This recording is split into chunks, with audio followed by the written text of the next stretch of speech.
नमस्कार, आप देख रहे हैं एक्सपोज इंडिया। मैं हूं आपके साथ आयुषी श्रीवास्तव। केरल के कोझिकोड में एक बड़ा विमान हादसा हो गया जिसमें करीब 19 लोगों की जान चली गई। ये विमान दुबई से केरल आ रहा था। लैंडिंग के वक्त विमान फिसल गया, 35 फीट खाई में जा गिरा। 19 लोगों के साथ इस विमान में 2 पायलट सवार थे जिनकी भी जान चली गई।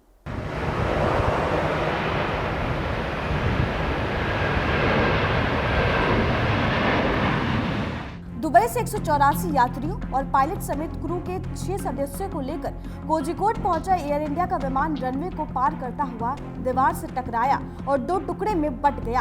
हादसे के बाद अफरा तफरी मच गई। राहत और बचाव का काम शुरू हो गया।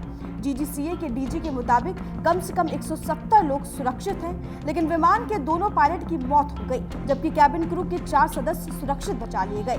इस हादसे में अब तक 19 लोगों की मौत हो चुकी है और कुछ लोग मलबे में भी अभी तक फंसे हुए हैं।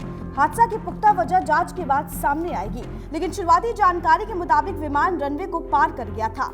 दरअसल कोझिकोड का रनवे ज्यादा लंबा नहीं है। वही बताया जा रहा है कि विजिबिलिटी कम थी, भारी बारिश हो रही थी, रनवे पर भी पानी भरा हुआ था।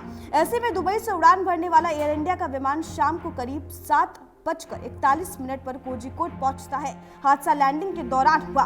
हालांकि गनीमत रही कि इस दौरान विमान में आग नहीं लगी। वही हादसे के तुरंत बाद बचाव का काम शुरू कर दिया गया। Bureau report, expose India. Kozhikode में दोनों पायलट ने विमान को बचाने की बहुत कोशिश की, लेकिन हादसे में विमान को नहीं बचाया जा सका। दोनों पायलट देश के बेहतरीन पायलट में गिने जाते हैं, लेकिन इन दोनों की भी अब जान चली गई। हालांकि लगातार सुरक्षा बचाव का काम जारी है और जानकारी पुख्ता की जा रही है कि आखिर इस विमान की दुर्घटनाग्रस्त होने की वजह क्या है। आप देखते रहिए एक्सपोज इंडिया।